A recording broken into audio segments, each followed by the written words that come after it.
maybe one of the videos we've already made might. I'm here with Mr. Beast, the brilliant mastermind behind some of the most popular videos ever created. Do you think you'll ever make a video that gets 1 billion views? I think maybe one of the videos we've already made might get 1 billion views. Which one do you think? Probably like the Squid Game video with enough time. I mean, it's only a year old and it's already on 300 million. Or some of the newer ones we've done have gotten like 100 million views in a month.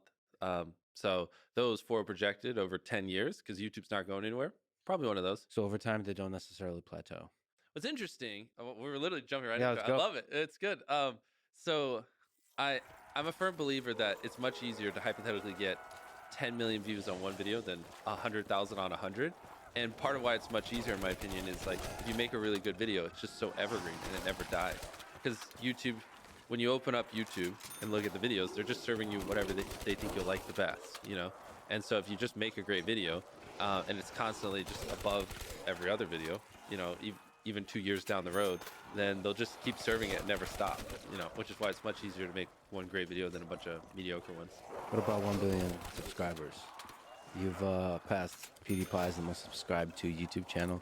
When do you think you get 1 billion? Let me do some math real quick. We're on 120. So you think about this? No, I don't, honestly. Because one thing you'll find if you want to gain subscribers, if you want to get views, if you want to make money, almost any metric in this video creation space, if you want something, it all comes back to, okay, well then just make great videos. So instead of like focusing on all these arbitrary vanity metrics, I just kind of focus on the one thing that gets me all that, which is make good videos. And that I do think we will when they hit 1 billion subscribers. I don't have a plan on going anywhere. Even though we're only on 120 million right now on the main channel, I think like we're doing around 10 million a month now, and YouTube I just don't see it going anywhere, and I don't see any reason why I'd ever get burnt out or quit. So I think with enough time, yes. I wanted to ask you those family-friendly questions before I go to the dark questions. So now, We have dark questions. Wait, no, but if you wanted to hook them, you would start off with the dark questions. That's how you get them. Okay, well, let me ask you about a Twitter poll you posted, a $10,000 death poll. You tweeted, if someone offered you $10,000, but if you take it, a random person on Earth dies, would you take the $10,000? And 45% of people said yes. That's, at least at the time I checked, 850,000 people committing murder for just $8.5 billion in total. So what do you learn about human nature from that? That's a good question. Honestly, this was like late at night when I threw that up too. I was just like, this will be a funny thing. I assumed it'd be 90% no and like 10% yes. But there are a lot of serious people. For you guys listening, I just did this random Twitter poll where I was like, would you take 10 grand if it meant someone random in the world died? And a lot of the replies on this tweet were like, hell yeah, why not? And I was just not expecting that.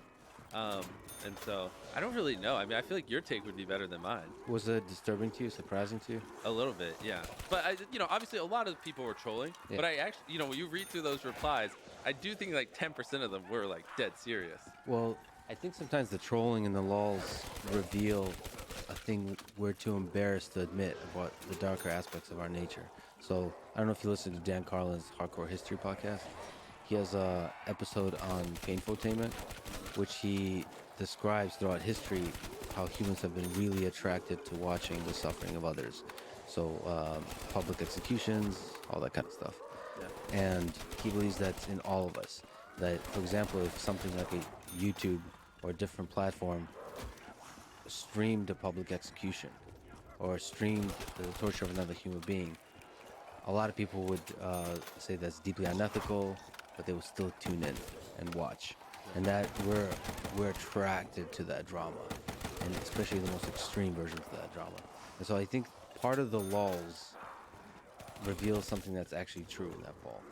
That, like, your answer is so much better than mine. Do you think about that? Maybe even with the Squid Game. Like, so I think how many views does the Squid Game currently have? 300 million? Yeah, something like this. So just imagine, thought experiment, how many views that video would get if it was like real. Yeah, assuming YouTube was like, we'll turn a blind eye, we won't take it down. Yeah, I mean, obviously it'd probably have billions of views. How do you think you'll die? And do you think it'll be during a video? Probably doing something dumb like going to space when I'm older, like trying to go to Mars or something like that. I know for a fact it won't be on a video. Every video we do with safety experts and stuff like that, so it's not really risk. But um, yeah, I could see myself like after a million people go to Mars or something like that, I'd probably be like what, let's go and something like that maybe. So not in the name of a video, just No, for the holiday. heck no. Are you open to taking risks when you shoot videos? You just went to Antarctica. I mean, like, you're putting yourself in the line a little bit, right? Of course, but we had that video in the works for 3 years, and then we consult with tons of experts, radar the entire path we're going to walk beforehand to see if there's crevasses. So we know there's no crevasses. We do training, we consult with experts, and we have survival guides there with us, and monitor the weather and everything. So it's like any variable that where we could get harmed, we just pre-plan for it. Same thing with buried alive. Like I had David Blaine spent a week underground. And so I consulted with him and consulted with basically anyone who ever buried themselves alive. The coffin we used to bury me, we did so many tests. Like that coffin was buried 10 times before I was, for way longer than 50 hours. It tested the airflow and everything to the point where I was safer in that coffin underground than I was above ground. Like, so we just tend to just not leave anything up to chance. Another strange question then. So you recorded these videos to yourself, 5 years, 10 years from now. Have you recorded a video that's to be released once you die? Well, first off, I am just glad that not every one of your questions have to do with like views or things like that. It's nice getting different questions. So this is good. No, seriously. It's a little dark. It's a little No, dark. but it's fine because a lot of people just be like, how much money do you make? It's just something everything's always about money now for when people talk to me. So it's nice. But for the videos I made, for you guys who probably don't follow me too closely, when I had 8,000 subscribers and I was a teenager, I filmed a bunch of videos and scheduled them years in the future. And I said, I filmed one where I was like, hi, me in a year. And the video went up a year later. And it was just like, hey, I think you'll have 100,000 subscribers. And then I did one where I was like, hi, me in 5 years. I was like, hey, in 5 years, I think you'll have 1 million. And then one that hasn't come out yet, but comes out in 2 years, was hi, me in 10 years. And I try to predict 10 years later how many subs I'd have. That's what he's referring to. And yes, there are some that are scheduled like 20 years in the future, and so if I don't die, I'll just move them up. And I remember, because I filmed these though like 7 years ago, but I remember saying a line like, if I'm dead, then I'm currently just in a coffin and like whatever, blah blah blah. And because the only way the video will go up is if I'm not alive, and if I'm not alive, then I won't be able to push back the scheduled upload date, so it'll go public automatically. Yes. And so yeah, I have a couple of those. Like if I knew I was gonna die of like cancer or something, and I had like 3 months to live, I would vlog every day. I'd film so many videos, and then I would just schedule upload a video a week for like the next 5 years, so it's like I'm still alive, and I would completely act like I'm still alive and everything. And I think something like that would be cool. I don't know why, but I've fantasized, not fantasized, but I've dreamt about that a lot. Like, I don't know, if I only had 30 days to live, what would I do? And for me, I would try to make like a decade's worth of content and schedule upload it so they automatically go public in the future. And so it's just like I never died. I'm just there. Yeah, it's a kind of immortality, but it's also a kind of troll on the concept of time. Yeah. That you can die in the physical space but persist in the digital space. I recorded a video like that because I had some concerns, and I just thought it's also a good exercise to do. A video could be released if I die, and it was actually a really interesting exercise. Yeah. It's cool. Like, it shows like what you really care about. I guess it's like writing a will. But when you're younger, you don't think about that kind of stuff. But Exactly. Mine was just dumb. yeah. Like I'm bones in a coffin. Yeah. Yours is probably so serious. No, it's fun actually. What you realize is like there's no point to be serious at this point. It's a weird thing. I guess you've done this, but it's a weird thing to address the world when you, the physical you, is no longer there. So like, this would only be released if you're no longer there. Exactly. That's a weird exercise. You know what's funny? Of all the people listening to this, Yeah. We're probably the only two people that have made videos for when we die. It's like such a niche thing, and the fact that we're bonding over it's kind of funny. I think people should think about doing that. It's not just about YouTube, it's also social media. Because think about it. Like, there's going to be a last tweet and a last, Facebook post, or a last Instagram post. And, I feel like there's some aspect that's meditative to just even considering making a post like that. And also, it's a way for the people that love you to kind of celebrate. Do you think that would help them cope or not? Like if someone randomly watching this did film a video, for if they accidentally died in some freak accident to be given to their family, do you think that would, and it was like a genuine. I think it would really help.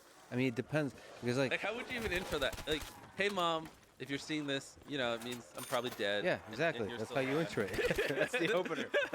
I just want you to know. Yeah, I guess. Yeah, and I guess you could say it in a kind of funny way, but and just talk about the things that mean a lot to you, because otherwise you're at the risk of the last post you have is like I don't know, talking shit about like McDonald's screwed up my order. exactly. That's And then you're dead. That's it. 100 years. I don't know. This I do recommend it. It's like the Stoics meditate on death every day. In the same way, you kind of meditate on your death when you make a video like that, because it's actually not just even talking to yourself; it's talking to the world. And it like for some reason, at least for me, they made it very concrete that there's going to be an end. And I'm like, it's over for me. If I'm making a video, it's over for me. It's just an interesting thought experiment. I recommend people try it. Okay. Are you afraid of death, by the way? Yes. It's hard because, like, what if you just die and then you just see nothing forever? Yeah, the nothingness. It just fades to blackness, and you're just like that for trillions on trillions to billions squared years, and it's scary. But also, before you're born, you don't remember those X amount of years either. So that gives me a little comfort. But no, it's definitely very scary. Something I'd rather not think about until I'm like 80. I'll deal with that problem then. I don't know if I told you this, but I'm kind of hopeful that someone like Elon or one of these like freak smart people will just like be like, you know what, screw it. I'm gonna figure out a way where we can slow down aging, get it where we can live to be 200-300 years old, and just like set their sights on that, and then just kind of save us. So it'd be really nice. Like it's almost absurd to think that in our lifetime they won't figure out a way to just even slightly slow down aging, where we could live to be like 120 or 130, and then that extra time they won't figure out some way where we could live to be 200. Like obviously not immortal, but I don't see how in my lifetime the life expectancy doesn't just expand. Well, it also could be that the immortality is achieved in the digital realm. Like it could be long after you're gone. There's a Mr. Beast run by a ChatGPT type system. Exactly. Yeah, that consumes everything I ever said, everything I ever wrote. I don't want that. I want to live. One of you smart people out there, figure it out. I'll keep you entertained, but I need you to figure out how to keep me alive. Give me till 200. That will make me happy. Well, that's funny. Who owns the identity of Mr. Beast once the physical body is gone? Like, is it illegal to create another Mr. Beast that's ChatGPT based? I don't know what the laws are on that. Yeah. Like, I mean, once I'm dead, I don't care. Well, but well, you just said you did care. I mean, there could be a AI like mini Mr. Beast that are created after you're gone. yeah, I mean that'd be cool to be able to like train up a model and let them loose so my content lives on. I guess. Yeah.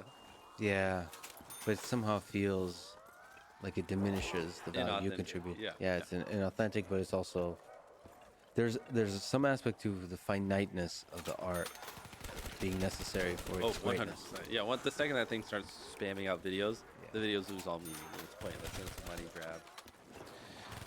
If you ran YouTube for how long should you run it? For a year, how would you change it? How would you improve it? It's hard because, obviously I'm biased because we're doing really well, but I feel like when I open up YouTube on my television, I get the videos I want to watch. I don't know. I don't ever open it and wonder like, what are these? What are these 10 videos on my homepage? When I click on a video on my suggestion, I don't ever wonder what these are. Like and maybe it's because I'm very adamant about like the kind of videos I watch, and I try not to watch videos that I don't want to get recommended more because that's how I think. But I'm very happy with how it is at the moment. I think one thing though that I just hate with the passion is the comment section on YouTube. It's just so bad. But I know that's not something that's gonna 10x the growth of the platform. But if you think about it, you go to Reddit to read comments, and somehow like usually the top 20 posts on a popular Reddit post are not spam. You know what I mean? Like, have you ever clicked on something on the front page of Reddit and the most upvoted reply to it is like, go check out my site right here, and it's like trying to scam you out of $1,000? Yeah, I can't even think of one instance I've ever had that happen. So, like, Reddit, it's so nice to click on posts and just see what people have to say. And I almost wish, like, you had that same feeling when you read the comments on a YouTube video. Instead, it's like, it's so many people just copy and pasting, so many bots that just grab the top comment from your previous video and paste it over, so the top comments on every video are the same. And the things that break through that are just scammers trying to get you to give them $1,000 for a free, fake ad. That comment section is one of the most lively on the internet.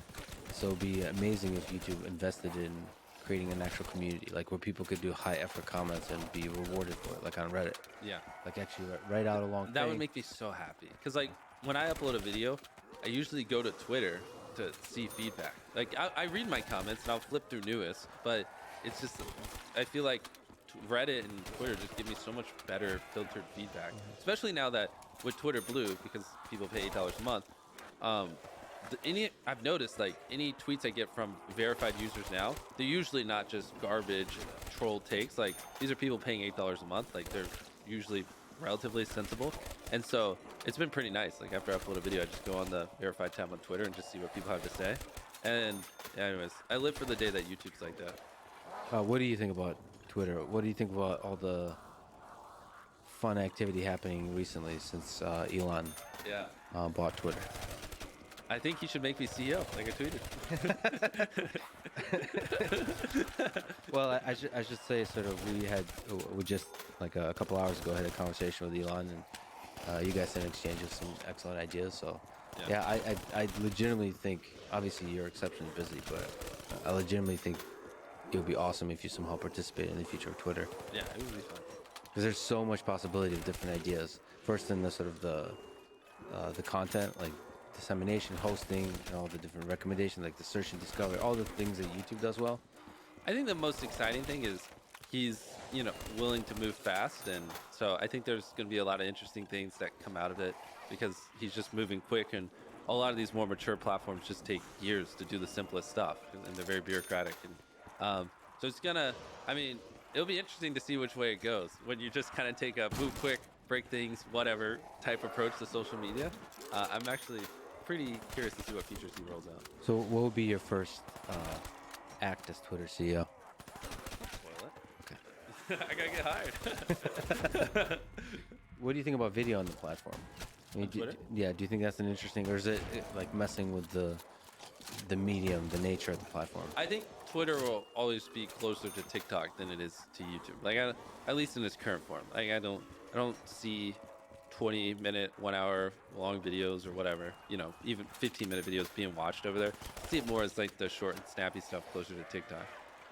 But at the same time, Twitter is a really good comment section for the internet. I mean, it's almost weird why doesn't Twitter allow you to embed YouTube videos? Like, why does that? You should just ask Elon that. Like, I don't know if that's a YouTube thing, but when a YouTuber posts a video, why do they have to link to YouTube? Why can't they just embed it in Twitter and just play it there?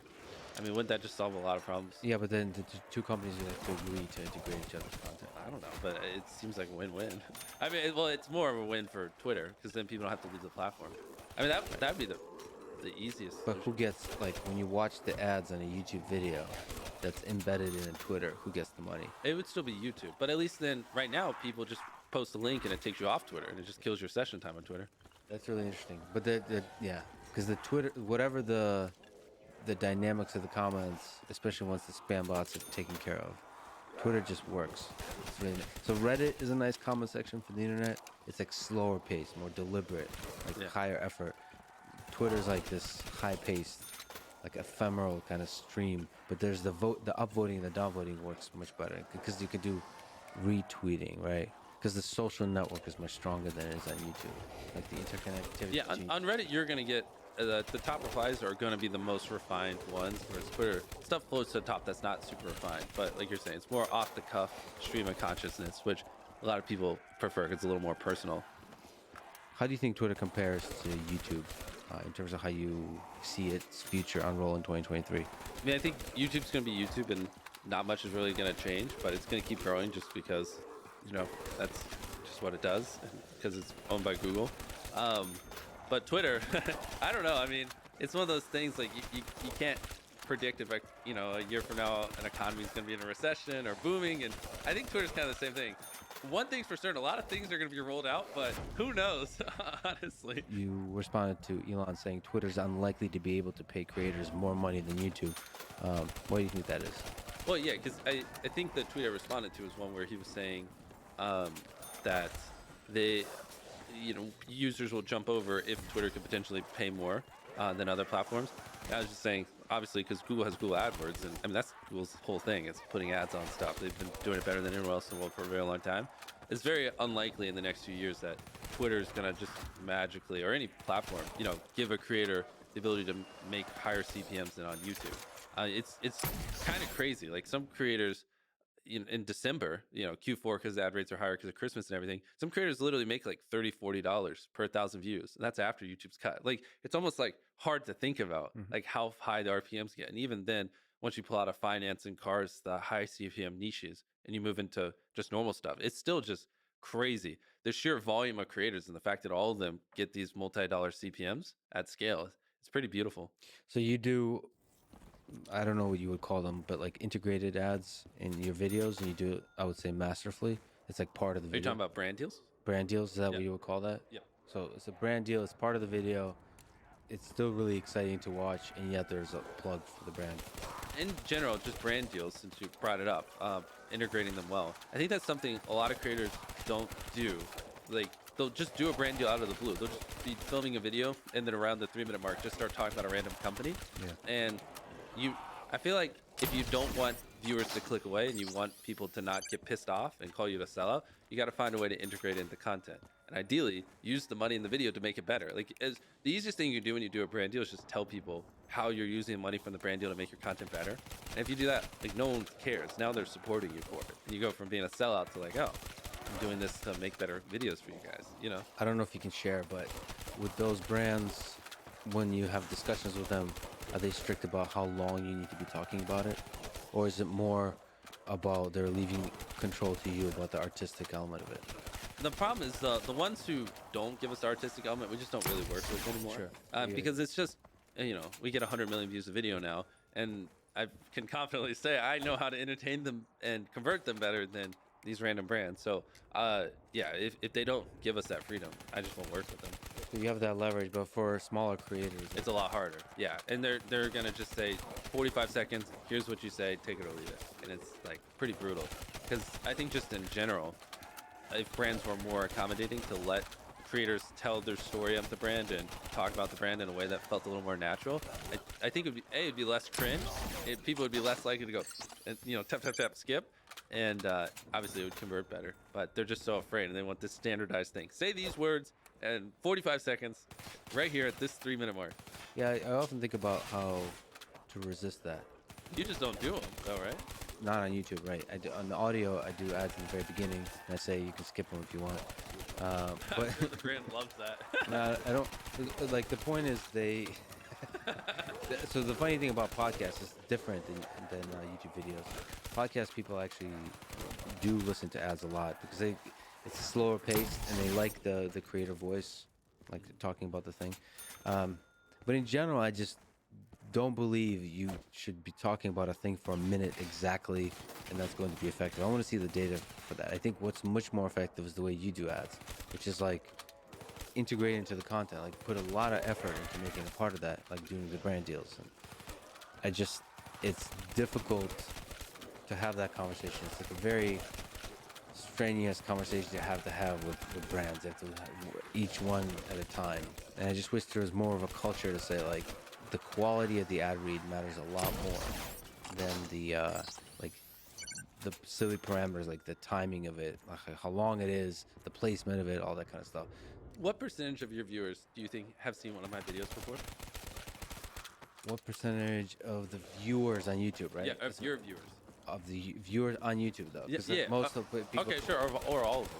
It's just interesting because you're speaking very specifically like about my brand deal process, and so in my head I'm like, I wonder what percentage of these people even have any idea what he's talking about. That's interesting. I love the thinking about numbers. The whole time we were having this conversation, that's all I could think about. It's like, oh, God damn it, there's probably like 50% of these people have no fucking clue what he's saying, Probably. and we're about to torture him for 5 minutes. Yeah, probably. But that's something I can't turn off in my brain. Less than 50%. Is that a good thing or a bad thing? Is that exciting to you that there's like 50% of people don't? I've not watched the Mr. Beast video. Isn't that an opportunity to like? Yeah, I guess it's an opportunity to grow. I don't know. Honestly, I was just kind of excited to hang out with you. Yeah, me too. So, I mean, it's an today was a lot of who, fun. who cares if there's So, mics? yeah, so it's kind of like having a buddy to go along the journey as I'm just kind of eating shit and doing my normal grind. It was like kind of fun, and also you just say really wise stuff constantly. So honestly, no, I never even put any thought into like the demographics or what I could gain. It's just interesting because like my retention brain, when you talk about something, I'm instantly like, what value are they going to get? How many of them are going to be interested? What percentage of people do I think will lose? And I'm like running all those calculations in the background. And that whole conversation, like the long, anyway, it's just something I can't turn off. My like bells were like, error, this is bad. What are the different strategies for high retention, for your videos and in general? It's like, how do you cook good food? You know what I mean? That's like the same kind of question. I see. So there's so many different ways that you. So it boils down to, I mean, do you think at the level of a story, or do you think like literally watching 5 seconds at a time? Am I going to tune out here? Am I going to tune out here? Am I going to tune out here? It's all of it. You need the overarching narrative, and then you also need the micro where every second, needs to be entertaining. And you basically, what's interesting is the longer people watch something, the more likely they are to keep watching. So you don't have to try as hard in the hypothetically back half of a video as you do in the front. Like even right now, we're so deep into this where a lot of people listening are probably just going to keep listening relatively close to the end unless we just have a really boring part of this conversation because they're just in it. They're immersed. And so a big, like, to really boil it down to a simple level, you just want to get people where they're immersed in the content and then just kind of hold them there. We had this discussion offline. And by the way, I should mention that this is like late at night. It is. What time? It's 9 o'clock. And I only slept 1 hour last night because I'm an idiot. And I flew to the wrong location. Well, here, we're like, hey, let's just book you a hotel and a flight. He's like, no, I got it. We're like, you sure? We just do it. We always do this. He's like, no, I got it. He's going to have to rub it in. I know. And then today, come to find out, he flew to the wrong airport. An airport with or a city with a similar name to ours. Just Same name. Yeah. Same name in a different state. and I was like, that's why you should let us book it. And so he's on 1 hour of sleep, and he's literally been dying all day. Before this podcast, he downed like 2 things of coffee. We've been going all day hard. Yeah, I've been got to interact with you. I should say that this gave me an opportunity to. I got a ride from a stranger, and it was an incredible person. I got to interact with him. So it's like there's so many kind people around here, just like this kind of southern energy. And then I got to go to a diner because I could, there's only 1 hour between me arriving and having to fly out. So I went to a diner. There's a really kind waitress that called me honey. So that was a beautiful moment, I was so confused. You tweeted about that, and like Steele was like, Lex, my assistant was like, Lex isn't here yet. Yeah. And I saw your tweet, and I was like, he's here. Yeah. Steele's like, no, he's still flying. I was like, an hour ago, he just tweeted about a nice diner. Yeah, I didn't realize you flew to the diner. It was a diner in a different state. And then you had to fly over here. Yeah. And then I called you, you didn't answer. I was like, I was like, something's not adding up. Yeah, I feel like such an idiot because apparently the world has cities like Springfield, right? Like every single state has a Springfield. Oh, really? I think so. Okay, I think that's whatever. That's like a Simpsons joke, right? That like it's the city in the Simpsons is Springfield, and I think every single state and most of them have a Springfield. And the same is true for like Georgetown. I think I forget what the most popular is. There's like a list of these people get when they run out of ideas, they just keep using the same thing. They're your Achilles heel. Anyway, I got to meet a bunch of people from your team. It's just incredible human beings. So let me just ask on that topic, how do you hire a great team? Like, what have you learned about hiring for everything, for the main channel that you do, for the React, the gaming channel, to Mr. Beast Burger, to Feastables, all that? The big thing is, especially in this content creation, because it's not like anything that's done on Netflix or different content mediums, I really need people who are coachable and like really see the value in what I care about, because it's a very specific way of going about things, and it's a thing there's no one like plug and play. Like if Netflix wanted to hire someone to do a documentary, there's probably tens of thousands of people you could hire that have worked on documentaries before. But if you want to hire someone to make super viral YouTube videos, like we do, There's just no one you can really pull from. Like sometimes I'll hire people from game shows, right? And they have all these preconceived notions about pacing and how a video should be, and you have to spend like the first year like breaking all these habits, and and they think they're better than you. Like a lot of people in traditional think they're better, and they think their way is better than what we do. And so for me, it's almost easier to hire people that are just hard workers that are obsessed and really coachable, and just train them how to like be good at content creation and production, than to hire someone from like traditional, which is the only way to really do it, because there's not that many YouTube channels that have scaled up. So it's not like there's a huge talent pool of people who've worked on YouTube channels.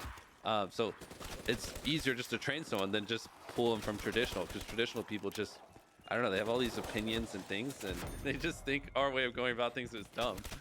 Yeah, so you want people who have the humility to have a beginner's mind, even if they have And experience. see the value. Like Yeah. actually, you'll still get it. It's so crazy. Like especially some of my other friends that are scaling up their YouTube channels. There's people that will come on and you'll ask them like, "What do you want to be doing in 5 years?" And instead of saying, "Oh, I want to be working on this channel," they'll be like, "Oh, I hope to be working on movies or this or that." And they see like working on a YouTube channel as a launch pad to go into traditional. And it's like, no, like you just don't get it. This is the future. This is the end goal. Yeah. This is your career.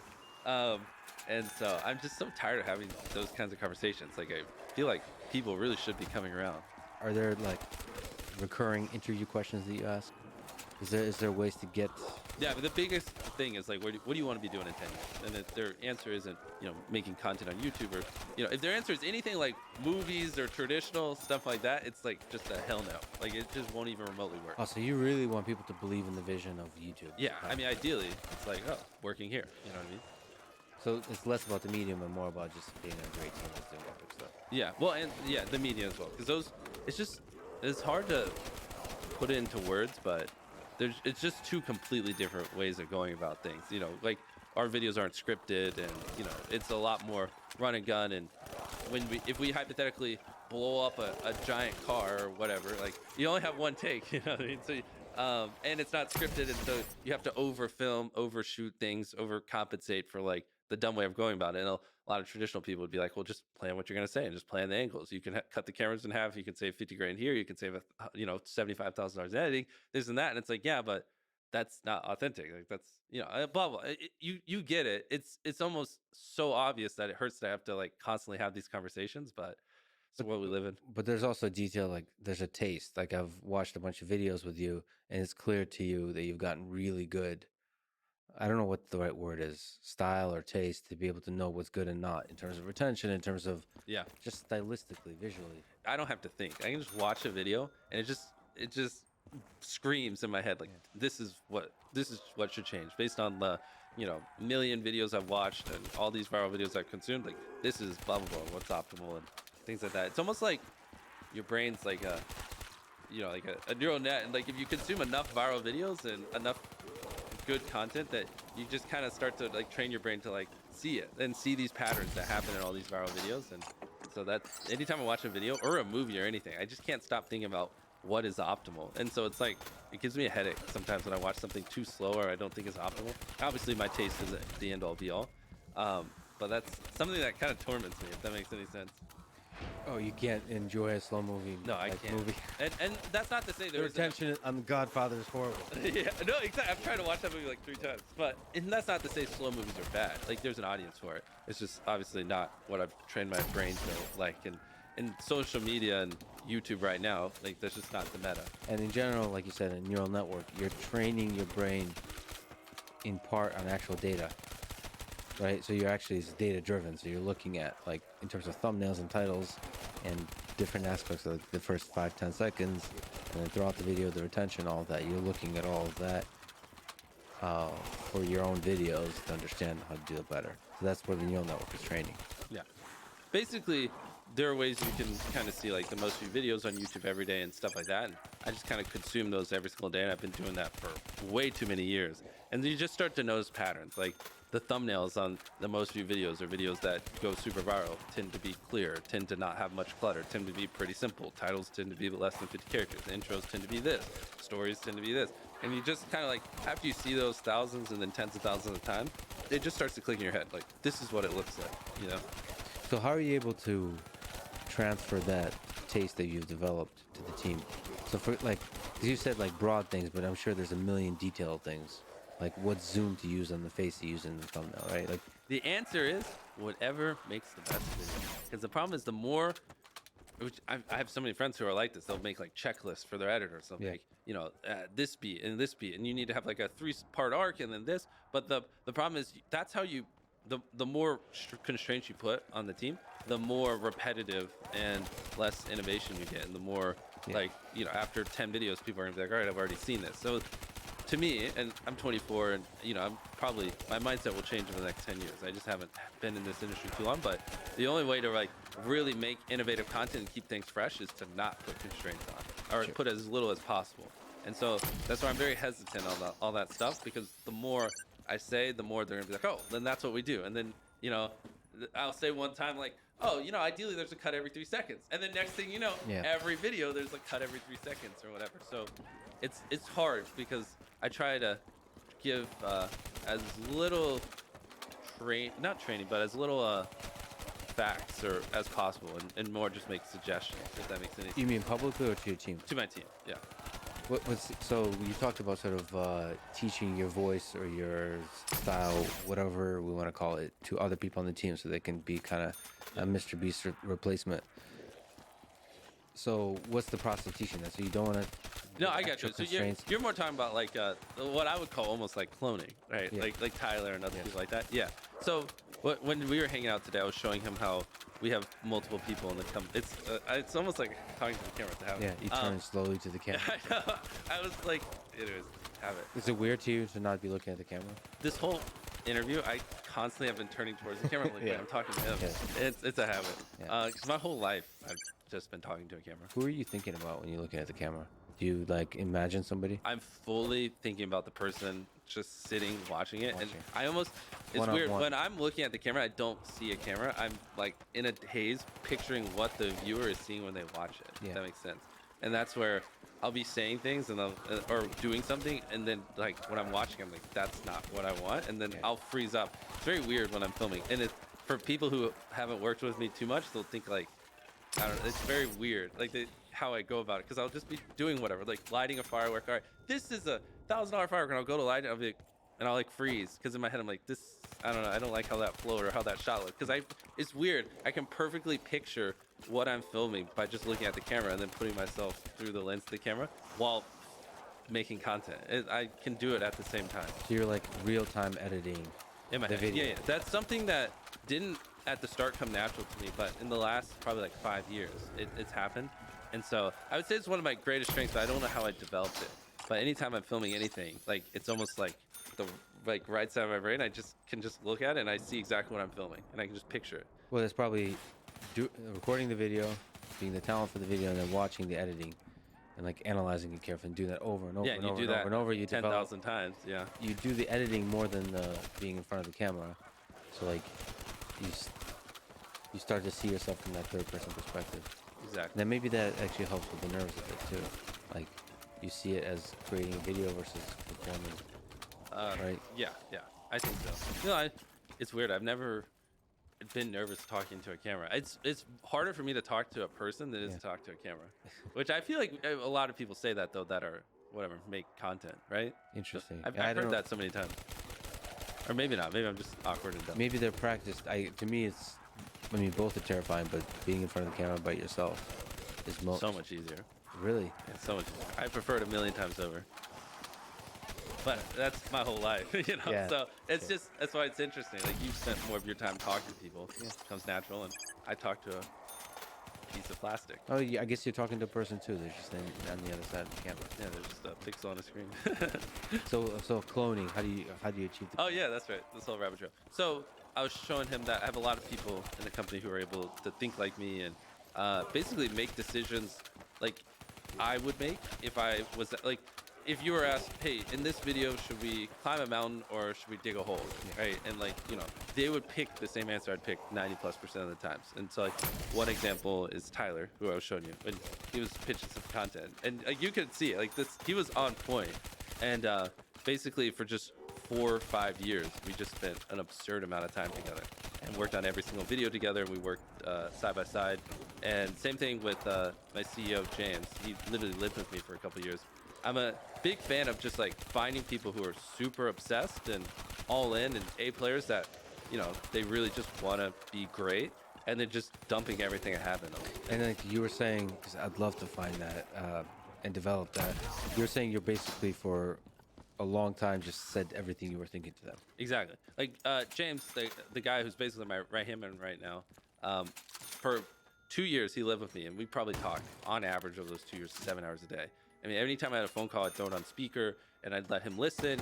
Anything I was reading, any content I was consuming, like really just training his brain to think like me, so that way he could just do things without my input, without me having to constantly watch over him or give him advice. And that's where we've gotten. Like, so for the first 6 months he didn't do anything, he just studied me and studied everything I cared about and how I spoke and blah blah. And then the next 6 months he started taking on some responsibilities, and now he can just run the company. And I don't ever really have to check in on him. Like, most of the decisions he makes are exactly what I would do. And so I d- I call that cloning. I don't know what other people would, but it's just like finding people that are really obsessed and they just kind of really want it, and just being like giving them an avenue to like get it, if that makes any sense. Another way to see it is you're converging towards a common vision, and that makes like brainstorming much more productive. Yeah, it just makes it where I don't have to be so involved in everything, because I just have these people I know will think like I will, at least relatively close to it. So I can kind of almost be in multiple places at once, per se. And so these things that, you know, I still approve every idea we film, and everything before we film it, all the creative, I approve it. But I don't have to like be in the weeds and nuances and do all this minor stuff. I can just let them handle it. I can just do the more macro things. I got a chance to sit in to a lengthy brainstorming session with Tyler and Yeah. others. That was really cool. Can you talk about the process of that? Of uh, people pitching ideas and you pitching alternatives or shutting down ideas and just going like Yeah. plowing through ideas very. I mean, you kind of just described exactly what we did. Yeah. I mean, but the ideas are really good. It's just tossing out like different categories of ideas and then also fine tuning them to see like how do Yeah. I change, like thinking about the titles and the I thumbnails. work thinking so about well the off of story. inspiration. It's like that's something like give me any word. I don't know. Make it relative. Space. Space. Yeah, like I went to space. What happens if you blow up a nuke in space? Or I went to the moon. I went to Mars. Right? Because you said that one word, it was able to inspire me to come up with 4 ideas. So that's just it's for me. If you The way to get 100 million views on a video is you need something original, creative, something people really need to see, ideally never been done before, all these like things. And so you need like, if you want to consistently go super viral, you need just a constant stream of ideas. And the only way I've really found that I can consistently come up with 100 million view videos is to intake inspiration and then see what my brain outputs. And so that's kind of at its core foundation what I'm doing there. It's just like intaking a lot of random inspiration to see what spawns in my mind so I can output it. But the neural network of your brain is generating the video, the title, the thumbnail, all like Exactly. jointly. Right? Exactly. And that only comes because I spent 10 years of my life just obsessively studying all that stuff. Because I mean, it seems like you would literally potentially shut down a video just because you can't come up with a good title. Yeah, Or a good 100%. thumbnail. Or a thumbnail. Yeah, I mean, that's what happened to 70% of those in that pitch session. I was just like, oh, what was one of them? Genius versus 100 people? Or, Yeah, like maybe average intelligence versus genius or something yeah. like that. Or Yeah, I was like, what the heck is the thumbnail? Even if the title was good. yeah, Yeah. I mean, there's so many. But yeah, if people don't click, they don't watch. that's so interesting. But you developed over time the ability to kind of give it what makes for a good title? Short. Not just short. It's also, I mean, if someone reads it, are they like, do they have to watch it? Is it just so intrinsically interesting that it's just gonna fuck with them if Yeah. they don't click on it? You know what I mean? So it doesn't have to be short, but it has to be like you almost want to have a retention to word by word reading. Ideally, it's a title also that, because the titles don't live in a vacuum, right? So it has to lead into the content. So ideally, the title represents content that you would want to watch for 20 minutes. So if it's a 20-minute video and the title is "I stepped on a bug," it's not gonna, because it's all of it combined. The click-through rate is gonna be much lower. And then if it was like a 5-second video, people might click it. So you gotta like even nuances of the length of the video based against the title will affect whether people want to click it, because sometimes they just all add up. I mean, it's that. Yes, ideally you want it below 50 characters, because above 50 characters on certain devices, you run the chance of it going dot dot dot. So like I took a light pole and I saw how many dollar bills I could stack on top. And they would just go dot dot dot because it's Yeah. too long and Yeah. it can't finish it. And that's the worst thing because then people don't even know what they're clicking on, and so it's gonna do even worse. Um, Short, simple, ideally, and just so freaking interesting. They have to click, and it is a good segue into the content, and it represents the length of the fight. And there's probably stuff it's hard to convert into words for you, like I stepped on a bug versus stepping on a bug versus Mr. Beast stepped on a bug Yeah. versus Well, I mean that bug stepping it's funny you video. bring that up. So it's like, yes, the more extreme the opinion, typically the higher the click through rate. If you can like pay it off in the content, then it just supercharges it. So like, Oh, so you have a kind of estimate of the here, extremeness. like this water, right? You're like, Fiji water sucks. Yeah. That would do fine. But if you said Fiji water, the worst water bottle, or the worst water I've ever drank in my life, Yeah. way more extreme opinion would do way better. But you have to deliver. Yeah, but then you have to deliver because the more extreme you are, the more extreme you have to be in the video. Yeah. That's almost inspiration for you to step up. Yeah, but you can be more extreme in a positive way. A lot of Right. people. It's easier though. Positive, negative clickbait is much easier than positive clickbait. It just is. It's so much easier to get negative clicks, and so a lot of people are just, in my opinion, a little bit lazier, and they just take the route like, oh, well, this one gets the same amount of clicks, and it's easier, less effort. The positive one is doing a large number of numbers of something. Like I spent this number of hours doing this. Or whatever. If you just wanted to help people, or right, it's just harder to get 10 million views on a video helping people than it is to get 10 million views on a video tearing down a celebrity. You know what I mean? Or whatever negative video you want to insert there. Well, that said, most of your videos are pretty positive. So Yes. what's But not a lot of people do those kinds of videos because they're hard. yeah, they're hard. Yeah. Some of that is giving away money, right? Yeah. What's the secret to that? How do you do that right Yeah. Like- give away money or in a video to make it compelling? um Is it so? There's a number that is better than another number, right? the higher number is always better than the Is lower it? number. Yeah, for the most part. And it's interesting. Like some videos will give away $1 million, some videos will give away $500,000. There's not really. I guess so. I'm retracting what I just said. I was more joking with that, but there's no difference whether I put 500K or a million. There's probably not even really a difference between 100K or a million. I haven't really looked into it.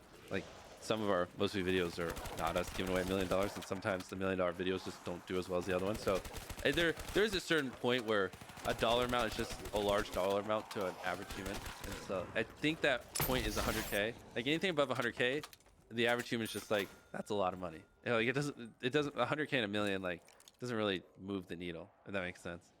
Which that's a very nuanced piece of information that applies to very few people, but yeah. No, I think it applies. It's fascinating. It's fascinating. Our relationship with money is fascinating. Like, Yeah. why is it so exciting to get? I mean, the times I've found like $20 in the ground are like incredible. Really? I don't know why, right? Why? Why are you so happy? Like, what exactly is so joyful about that? I mean, it depends where you are in life, what the situation is. Yeah, I don't know. There's also a gamified aspect to it. It's exciting. Yeah, It's fun. no, I get it. Like why people want to see people win money. It's just interesting that past 100 grand, it doesn't really seem to make a difference. Like it's the same basically. So you found that to be true with all the money you've given away. That Just in click-through rate. Like obviously, in terms of someone receiving it, yeah, $1 million changes their life drastically more. Like that's the difference. Like if you wanted to, you could really quit your job. As opposed to 100K is like not really. you probably do like a scientific study, like a formula, giving away money to click-through rate. Yeah, There could be some kind of I got diminishing it. return. It definitely the returns level off dramatically after 100K. That's 100K. basically the premise. What of about it. 10,000? No, there's 100,000. That's a big It's, one. it's funny because this is such a small niche thing, but yeah, 100,000 does. From what I see in our videos, get more clicks than 10,000. But the difference between 100,000 and a million is just so little. I think big number to a lot of people past that point. Yeah, so for 100,000, you can, like, you give an average salary, you could probably live for a year, given what they average salaries in America. So that's like that feels. Something Yeah, I big. think it's also just more when they read the title. It's just like it's a lot of zeros. It's A lot one, of zeros. fuckloads of zeros. Okay, click. Yeah. Oh man, that's fascinating. So on the thumbnail side, again, that's going to be much harder to say probably. But offline, I got a chance to look at a bunch of thumbnails, and it's fascinating which ones do well and which ones don't. Is there something you could say about what are the elements of the thumbnail that work well? Or is this also deeply instinctual? Well, that's where, yeah, it's the same thing. Like, how do you cook good food? But it's easier if you pull up a thumbnail and I can be like, that's why that's good. That's why that's bad. That's like an example would be like one of my friends. He just uploaded a video recently, and I called him. I was like, what is this? Because he's a very very smart guy. And in the thumbnail, he's he's getting chased by cops, but the cops were wearing yellow vests, so they didn't look at cops. I was like, oh, why are the cops in your thumbnail wearing yellow vests? It's like that makes it so much more boring. And he was like carrying a flag, but the pole and the color of the flag were the same color, so it's like it's a little harder to see the flag. I was like, also you're wearing like a shirt with like 5 different colors, like so it's like it's hard to tell what your outline is. And then in the background there are cars, and I was like, well, if you have cops chasing you, why not make the cars cop cars? And and it's like, because in my head I'm like, dang, if he just did those like 4 or 5 things, the video probably would have got like 7x the views. How much iteration? Because I also got a chance to see the number of iterations you do on just a random thumbnails. It's a problem now. It's an addiction. Is it? So you kind of. There's a lot of the versions were really good. Yeah. How do you know when to like? I love how when we pulled up that the burger one and we were flipping through, that's really good. I was like, oh, that's version like 1 of like 1,000. But even the sketch, the idea was good. Like already, even the original idea is strong. Yeah. So one of our coming up videos, we made the world's largest plant-based burger, and the thumbnail we were thinking is like me standing beside the burger because it's 6 feet tall. That's what he's talking about. So like just picture a giant 6-foot tall burger, super wide, thousands of pounds, and then I'm beside it, and then it's like eating the world's largest burger. That's just something you have to click. Like, so you were saying like, how would you describe a good thumbnail? Like that, you know what I mean? Like, but I think you said the one I noticed first that was good, where you were very small in it relative to and you didn't like that one. I needed to come forward a little bit, and also, the photo we took was just my upper body. Yeah. So they photo manipulated and created my legs, Photoshop, and that's why I said I didn't like it, because my right leg was a little like off. It was like bent the wrong way. You noticed I had to those, build those legs with Photoshop. Well, I mean, does the physics in a thumbnail have to even make sense? I mean, you can just like exaggerate the head size and all that kind of stuff, right? 100%. Yeah, things don't have to be relative.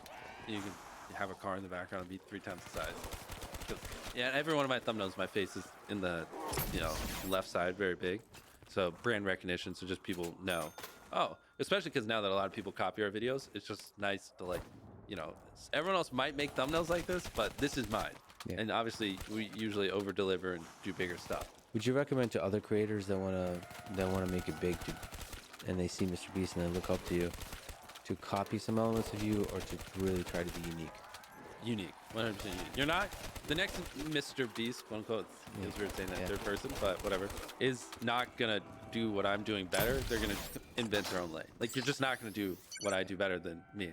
I have so many. I literally have the best people in the world working here, and I reinvest everything I make, even to this day. You know what I mean? Like, it's absurd the amount of money I spend on content, and I don't care. I'll just stop sleeping and I'll just film every other day. Like, you're just not gonna beat me at my own game, and that's fine. You shouldn't. Like, I didn't get where I am by just beating someone else at their own game. I just found my own lane and innovated and adapted.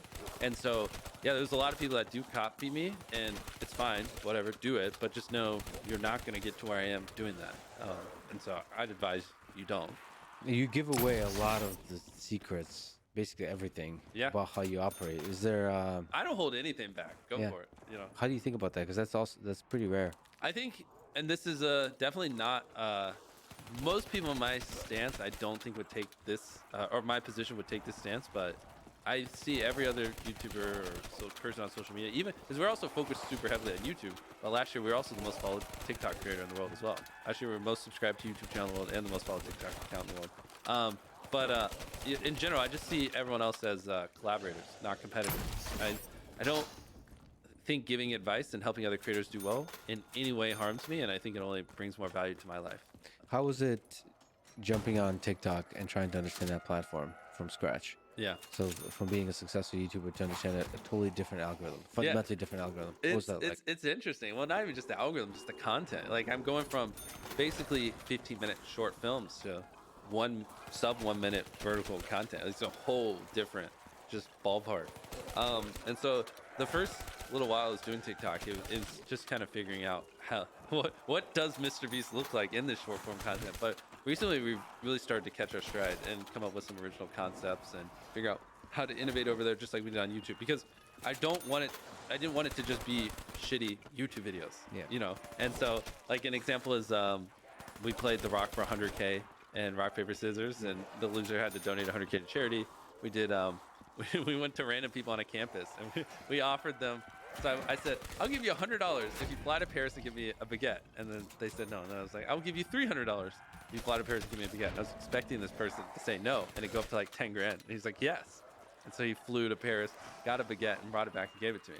And that across everything got like 450 million views. Because it's just really cool just to see this random guy get on a plane, spend a day in Paris, and we cut it up real nicely and bring it back. And so we're starting to find just tons of original content over there. But it seems like an epic video to make for 1 minute. Exactly. No one on short form's doing it. That's the thing. It's like, it's just so funny because like TikTok's been big for a while now, years. And then, you know, as we started to really figure out things on the YouTube channel and get it cranking where I have some free time, we set our sights on TikTok and like, okay, what are people not doing? How do we make it better, put in more effort, make it good? And we did the same thing we did at YouTube, just different over on TikTok, and it worked. And Yeah. now we're the fastest growing or most followed TikTok account in 2022. And it's just funny that no one else did that. And you're not afraid to do epic stuff, which also during the brainstorming, some of the ideas you're like, that's better as a short. That's crazy. Yeah, but can you remember one? Because I remember I said that a bunch, but I can't think of one. All I remember is that they were like epic videos. Like, really? You're going to do that for a 1 minute video? Yeah. That's crazy. So, like, are you posting similar content to a YouTube short as a TikTok?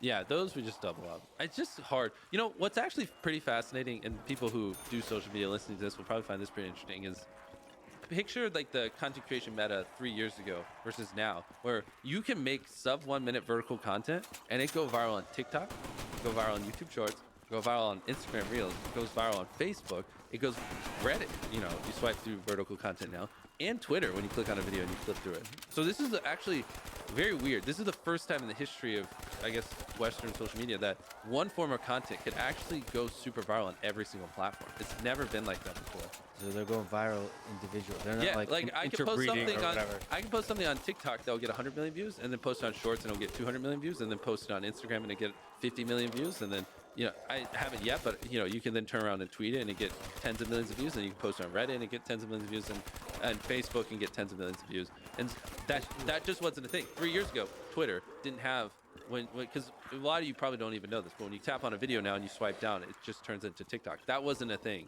even a year ago. Reddit, that wasn't a thing a year ago. Probably 2 years ago, that wasn't a thing on Instagram. 3 years ago, that wasn't a thing on YouTube, right, with YouTube Shorts. So this is all new. And it's weird, I haven't heard a single person talk about it. But this is the first time where content can actually go viral on every single platform. And you don't have to write or film a video for Facebook, film a 12-minute video for YouTube, film a sub 60-second video for TikTok, write a tweet for Twitter, and post this on Reddit. You can just do the same thing on every platform.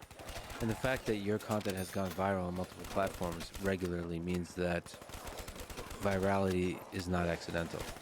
Or sometimes it can be, of course, but It's just not. it can be engineered. So many people say it's luck, and they're like, you're just lucky, or this or that, but what are we up to? Probably like 1,000 videos over 10 million views. Like, we don't ever have a dud. Like, you can call it luck, but I think it can be trained. I counsel YouTubers all the time and show them how to go from getting a couple million views a month to 10 million views a month very easily. Even certain ones, like just one of my friends, like he was just really struggling, and so I just started showing him basically everything I know and just doing like once every week, sometimes once every 2 weeks calls, and he went from $10,000 a month on YouTube to over 400,000 just doing these little counseling calls. And so, I mean, people can make excuses all they want and say it's just luck, or say, well, anyways, I don't even want to quote all the other stuff, but it's just, it is a teachable skill. It's a learnable skill. You can study your way to consistently make viral videos, no matter how small your channel is. Even if you have 0 subscribers, you could if you actually studied hard enough, and like basically if you knew what I knew, and some of these, so I don't sound so arrogant, also like some of these other friends I have that I'd say are the smartest people in the world when it comes to content creation online. If you had the knowledge that was in our heads, you could do it very easily. I see people do it all the time. And what's even more interesting is I go on podcasts and I say everything I know, and these people are also very open. Some of them I know, it's all out there, and a lot of people, instead of just studying that and trying to absorb and apply it in their own way, they're just like, no, it's just luck, So You do lay it all out there, but I got to push back to one interesting thing. I think a crucial component of your success is the idea stage, the idea generation. The brainstorm I heard today, but getting really good at generating ideas. So it's not just the selection of the thumbnail and the title, that creative process. It's also just the engine of generating really good ideas. Of course, And getting yeah. that. I mean, I would say that is probably the thing that needs to be trained the most for most creators, right? That they just don't put enough ideas on paper. Yes, but also a lot of creators also just don't, which I didn't either for the longest time. Just don't make good enough content. Content that's worthy of getting 10 million views. In the idea or the execution of the idea? Both. I mean, like think about how many people just make videos, they film them in under 20 minutes, and they don't really put any effort into it. And it's like my first 500 videos didn't deserve to get a million views. Like there's a reason they did. They're terrible, you know what I mean? But at the time, I thought they did, right? And I'm in the mindset of a lot of small YouTubers where I thought those videos deserved a million views, and I thought the algorithm hated me. But I watch them back now, and I can tell you exactly why. The videos are just fucking horrible. You know what I mean? Well, so what was the breakthrough for you to start realizing, to start having a self-awareness, about these videos aren't good enough? You're probably still going through that. You're probably still growing to see, like, Yeah, every 6 months you should look back and hate your videos, or at least see things you could improve and be like, oh, I could have done this better, that better. If not, then you're not learning quick enough, in my opinion, at least. where's the source of that learning coming for you now? It's Just look at I mean, the I just got metrics. back from I just got back from a mastermind where I just got like 10 of the smartest people I knew, and we just locked ourselves in a cabin and taught each other stuff. Constantly, every day, not every day now, probably every other day, I go on a walk and I just call random people. I'll just say, teach me something. And I mean, it's just you just have to have a never-ending thirst for learning. Like that's very imperative, especially if you want to get on top and then stay on top. The only way to do it is just to constantly be learning. Or someone who is learning is just gonna have a leg up on you in the knowledge game. And what kind of stuff are you? Because you've talked about offline that you just love learning of all kinds. Doesn't matter. But in terms of videos, are you studying videos? Are you studying? Recently, not as much. I'm more because to get to the videos I want, I have to build this business and scale up and hire. So more of my recent time has been like my teenage years were spent studying virality and studying content creation. Now I'm studying how to build a content company so I can actually produce the crazy ideas I want to produce.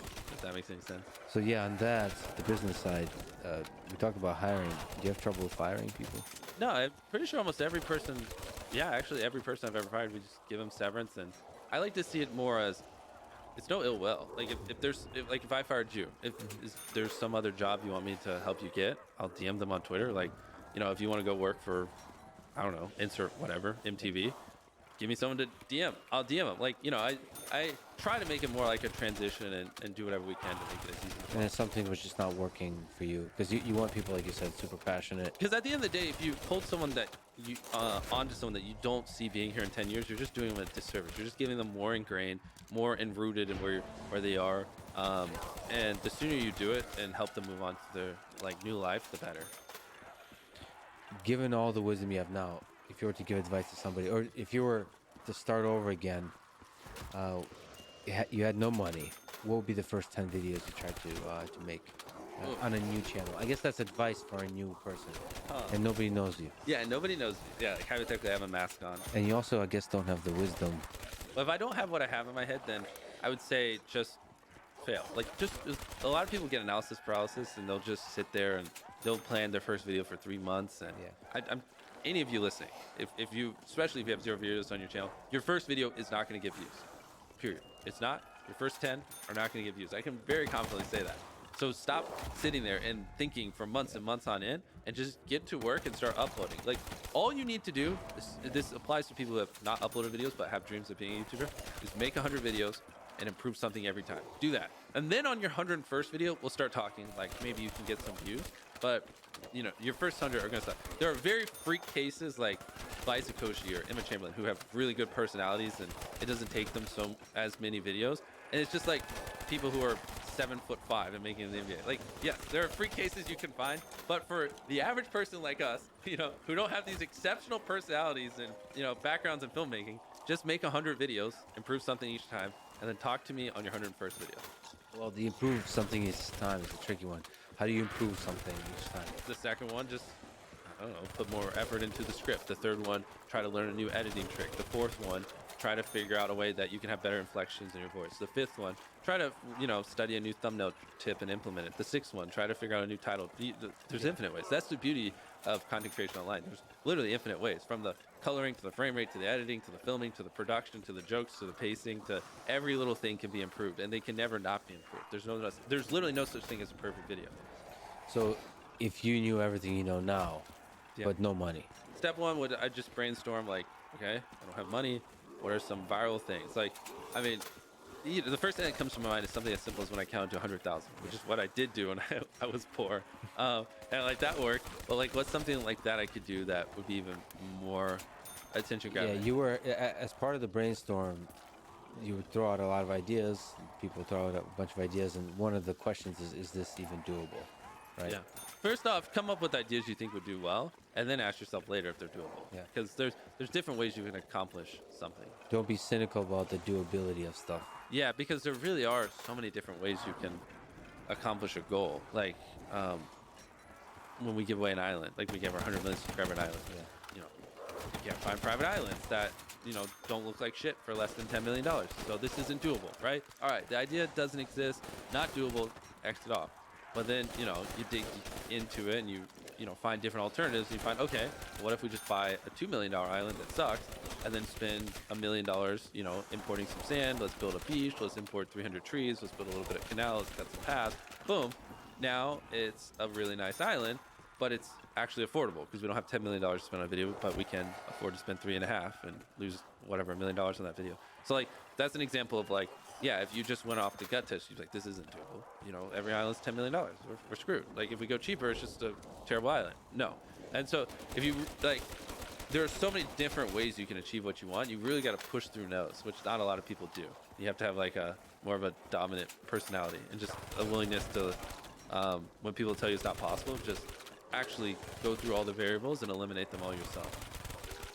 Have a stubbornness and a resilience to failure, maybe. For what we do and creators online, it's very imperative that you have that a no isn't a no to you. Like you really have to like think and just like we take a personality test, and like just having a dominant personality is a better indicator that when someone tells you, oh, there's no way you're gonna build a brick wall for under 100 grand, you'll be like, okay, and then still go check the next 10 vendors and figure it out.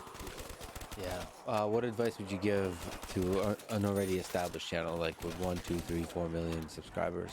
How to like 10x it, like increase it, without losing maybe? Yeah, that's where it's very specific, like channel by channel. You can't give general advice. Okay. Yeah, because if I do, millions of creators are gonna see this and then they're gonna do it, and I'm gonna fuck them over. Oh, I see.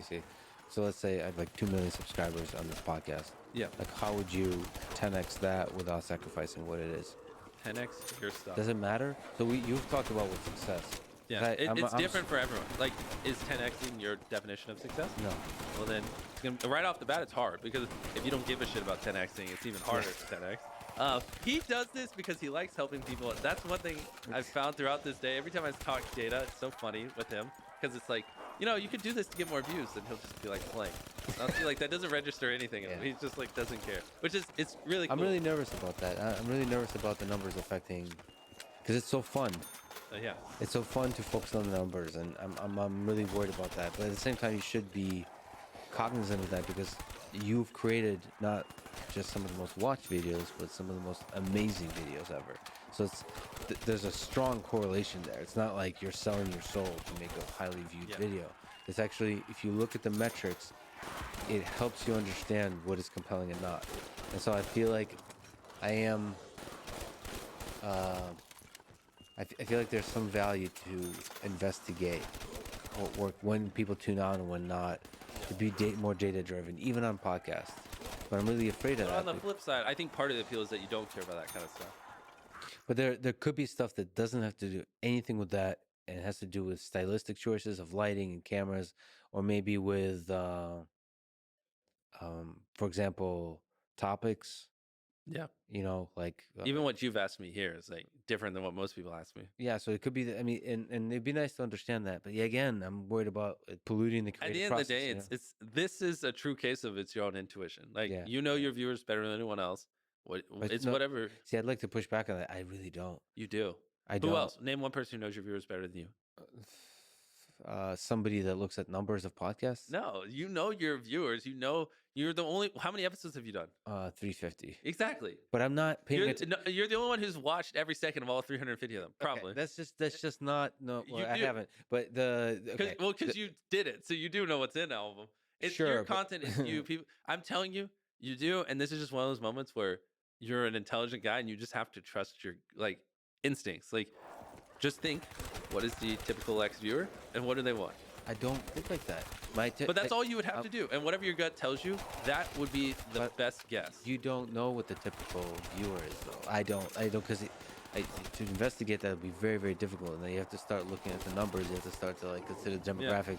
The only way I know that anybody even watches it is because I'll sometimes run into people, like when I run along the river, and they'd be like, "I love you, Lex." It's like, okay, well that's that's the data point, and they're like cool people. But I don't know, I don't have any other. It's difficult, man. It's difficult to know. It's difficult to know who listens to podcasts. It's difficult to. Do you have a sense of who's? I mean, you're so huge that everybody watches. Yeah. But no, I still do. I'd say if you were to just put a gun to my head and you're like, all right, we're gonna pick a random person that watched your last video, and you have to roughly guess what they are, and if you're not close, we'll kill you. I would say probably a teenager that plays video games. Some that would be probably the typical one. And then there are people that are maybe a little bit younger, a lot of people that are older as well. But in a random sample size, yeah, it's probably a male boy that plays video games. That's the best way I would describe it. But I don't try to pertain to him. I just make whatever I think is interesting and good content. And this is what we were talking about before. Even though hypothetically 35 to 40% of my audience is women, which is less than a majority, if we get 100 million views a video, that's still 30 to 40 million females that watch every video, which is probably the largest views per video for women on the whole platform, which you wouldn't think that. I can't think of a single other creator that gets more women to watch their videos than that. And so it's just anything, even people above the age of 30, even if it's only 3 or 4%, that's still 3 to 4% of 100 million views is a lot of people that age. So we hit a large group of kind of every demographic. If that makes any sense. So what if we look at other maybe more challenging kinds of channels, or not? But if we look at educational, for example, like lectures, or if we look, educational, it could be short videos. How would you 10x that? Something on robotics, on biology, on science, on engineering, on all of that. That's more educational focused. We would honestly just have to pull because it's the same way if you went to Gordon Ramsay and you said, how would a new cook better? It's so even then, that's not even specific. You have to go channel by channel. You really do, or I'm giving horrible advice. Because if there was these just golden rules, everyone would do it. You know what I mean? If there's these magical little principles. How quickly, when you look at a channel, can you kind of give advice? Yeah, it's surface level at the start, and then the more, if we watch 10 videos, I feel like I'd have a good profile, and I could tell you, in my opinion, especially once I look at the analytics and I get more ingrained in okay, typical viewers they're from here, here's how they're feeling, because there are people who make videos for rednecks, and the rednecks taste of content is just so much different than obviously women watching makeup videos, which are so much different than teenage boys watching a Minecraft video. They're just all different. So the biggest thing you have to do is put your head in the headspace of the viewer and see the content how they would. Because if you just try to only give your taste, which is what a lot of people do, and things from your perspective, very biased, and it's just not going to work for everyone. And that's actually how you do more harm than good, which is something I'm very careful of. Yeah, but at the same time, just generating a lot of ideas. I think the first time I've talked to you was on Clubhouse, actually. Yeah. And I mentioned something about robots, and almost immediately you went to generating a bunch of ideas around robots. Easily. It's just 100 robots versus 100 humans. Yeah. How far can a robot throw a potato? I think your idea, I think the first idea was because you just said so many ideas I never even thought of. But it shows the value of basically brainstorming with people that think differently. But at the end of the day, my ideas are probably might lean towards some people a little bit younger than your audience, some of the stuff. But there's still ideas. I think the first one you said, because we're talking about projects robot dogs. You said to replace a biological dog with a robot dog and see if the owner notices something. You were just quickly brainstorming different ideas of how. This was years ago. I remember. Yeah. Which is just. I mean, it's oh yeah, I never really thought about that kind of. Sort of, it's the basic the tension between what does it take for a robot and our AI system to replace the biological systems that the biological creatures that we love in our lives. Yeah, and but like that was like the pace of idea generation was the thing that struck me today and in general.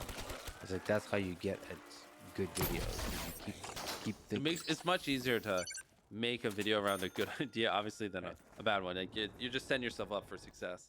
Okay, so that's for 10xing already popular channel. What's the hardest number? You said the numbers that matters: click through rate, average view duration, and surveys. What's the hardest number to optimize for?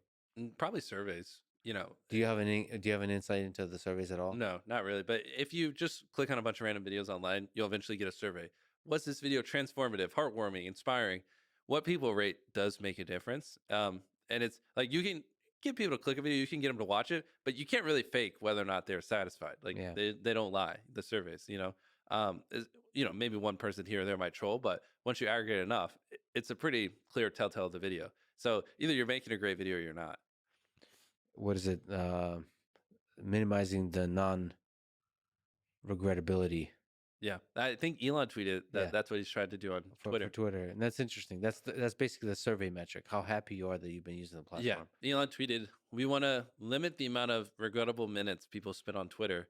And the first thing I thought is like that's something YouTube already has unlocked, like Yeah. their whole survey system and feedback loop How tough is it to take on YouTube? You think? Like, for Twitter. yeah, for Twitter, for anybody else. I mean, it's gonna be basically impossible. I mean, YouTube's not going anywhere, and I mean, I don't know. I don't think anyone's gonna do what YouTube does better than them, at least not in the next 10 years. You asked on Twitter, would you rather have $10 million or 10 million subscribers on YouTube? Uh, what would your own answer be at various stages in your career? If I had nothing, I would say $10 million.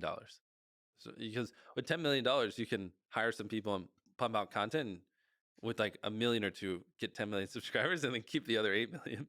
So that's if you believe in your ability to grow a channel. If you, Well, if you don't believe in your ability to grow a channel, then you shouldn't take the 10 million subscribers because you're just gonna kill the yeah, channel. you gotta. So the 10 million is definitely a better question would be: would you rather have $1 million or 10 million subscribers? That's where it gets a little tricky because now it's like, $1 million, life changing amount of money. But if you semi knew what you're doing, you probably make $1 million off a 10 million subscriber channel. But there is a little bit of So risk. $1 million might not be enough to build a strong team because you Uh, don't know how to do it. So you might waste all of that money. yeah, or they just keep it and retire. Yeah, Okay, that's true. yeah, because 10 million is just so high. It's like just never work again. Who cares? For the average human, that's so much money. It's interesting to me also to the value of the subscriber versus the value of the dollar. I suppose how valuable is a subscriber for like what percentage of the videos, like how active are the subscribers in watching the video Um, for you?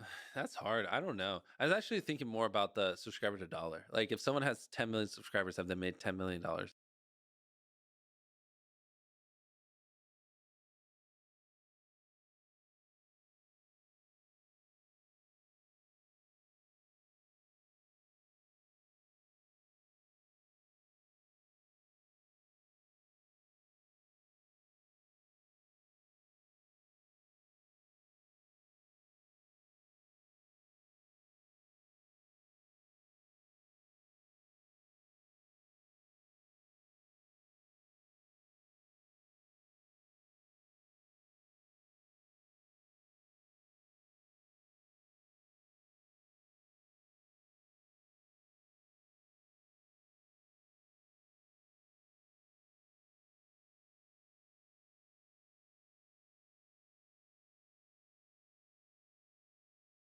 Ba-da-ba-da-ba-da-ba-ba-ba-da. Holy shit! Hang on. Turn this down. Holy shit. Wait, talk? Alright, can I turn you up? One sec. Oh no. Speaking in? So, hang on. Speaking in? Feels like a voice audition. Hey, how you doing, Minnie? Good, good, good. What's life been treating you like?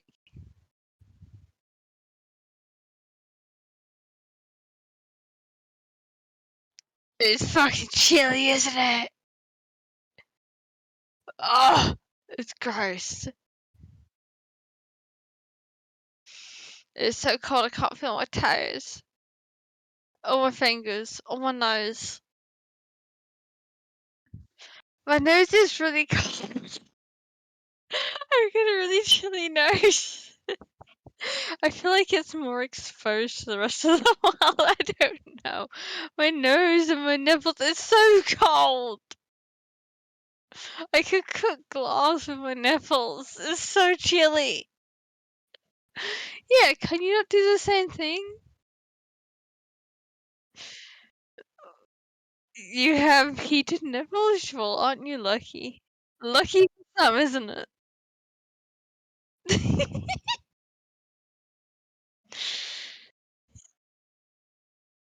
No, today I'm just very fucking cold. I can't feel my feet. My hands are cold. I can see my breath. My nose is absolutely freezing. It's red like Rudolph. And sniffly, which is gross. Ugh. I'm gonna just go to glass. So, I've got warm arms, warm thighs. My ankles are kind of toasty. I don't know. Yeah, yeah. Everyone loves a good toasty ankle. I just want to cry. I'm like warm in all the wrong places. I bought one of those, what's it called? Like blanket jumpers that I meant for camping. And I figured, oh, this would be great. Hello, darling. Yes, I'm talking about my blanket jumper. Your hands are freezing. Fuck off. You're gonna get whacked 6 foot under. I'm not having that. Ugh. Gross. Anyway. Oh, God. Why is it so cold? It's so cold. Jesus Christ. Why doesn't you use warm water like a normal person? Holy shit. I'm already complaining about how cold I am. I'm gonna get cold hands put on my body. I feel like I'm being tortured. I would not last well into torture, I didn't think. Holy fuck. If this is all it takes, it's just being put in a refrigerator. I'm just imagining it. Just being put in a fridge and be like, alright, so where is it? Bitch, where is it? I would crack. 100%. Like, in my head, I wouldn't crack, but the reality is I just got touched by cold hands and I just want to expose all my secrets of life. I'm so cold. Not really. I'm just fucking freezing. I'm so cold. I got this blankie jumper. It was ridiculously overpriced. Anyhow, it is incredible. Like, I don't even need my heating on with it. It's so good. Like, you could take it camping and you wouldn't need a fire. It's so good. So, I mean, silver lining, maybe? But if I got tortured in it, I think I'd die. 100%. In this weather, if I had that jumper, 100%, because I've got 2 double thermal, what's it called? I've got the, oh shit, what are they called? Mat? Sleeping mat? Yeah, sleeping mat and sleeping bag and sleeping thermal bag layer. Can't remember what the actual name is. You pin it inside the sleeping bag, but it's not part of your sleeping bag and it's not called a blanket. So I don't know what the fuck it's called. It's like a layer you kind of put in and you pin it in and it has those clips that are pins. They are really good. And I've tried them in the house, they're really good. I've tried them when it's been mineral weather and it's been way too hot to have, so I had to take it out. So I think maybe in this weather it'd be really good, but I feel like I need a blanket or a semi-heated hot water bottle. Or maybe those like hand warmers that you snap the metal pen in to put under my pillow. I don't know. Or the ones with the metal pin. Yeah, you want to heat them in a pan or something and then leave them and then pop them. That's really so dangerous. But at the same time, the ones that you buy from the store that are like open up and shake are also supposed to be dangerous. So I don't know where the line is drawn here. It feels like you lose either way. Yeah, just heat a kettle on a fire and pour it in. I feel that's a win-win. And then you put that in the middle of your tent, and then if you think of your tent as a room, you go into the tent room at the end of the night, you've got a warm room, and realistically you beat everyone else on the campsite because you have a warm room and they don't. But then at the same time, you also have to deal with condensation, and you're damp. I don't want to be damp.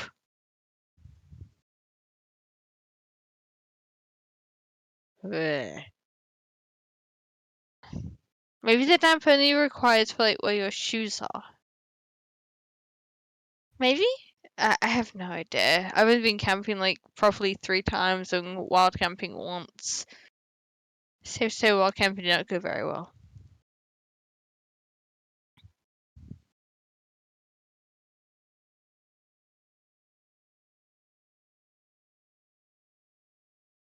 Don't choke, you hooah.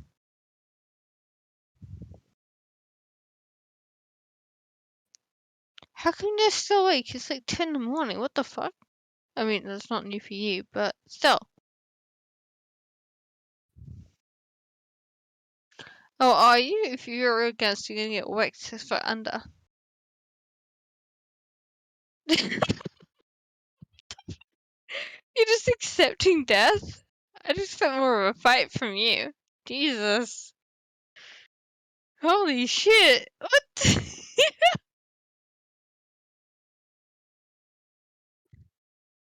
Okay. Right. So why is it for banter as opposed to your other YouTube channel?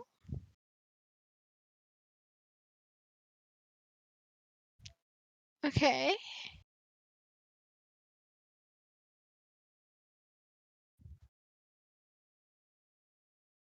Yeah. So one video on topic versus one short. Mhm. Yep. I mean, you can do the same with YouTube too, though.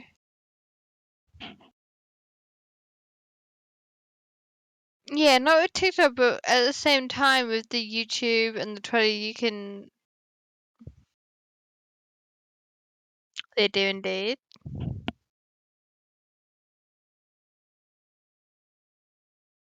And also, the tags on Twitter are very different in terms of algorithm.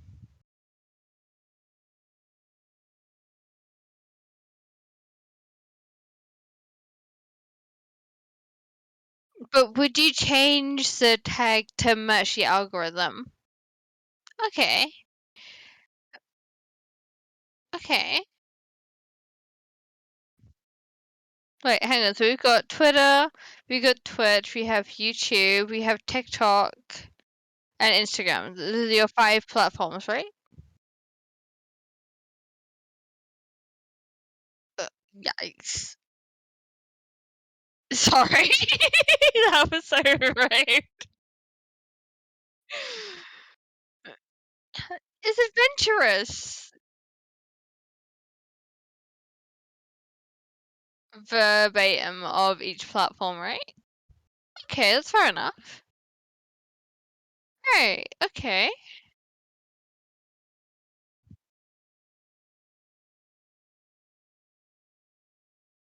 Yeah.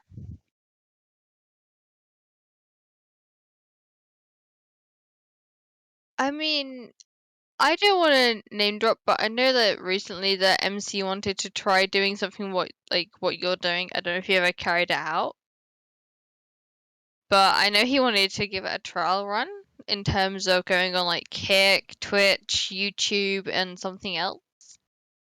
I don't know if he ever actually dropped the video or not. I think it was YouTube. Yeah, YouTube live streaming all at once. See what happened.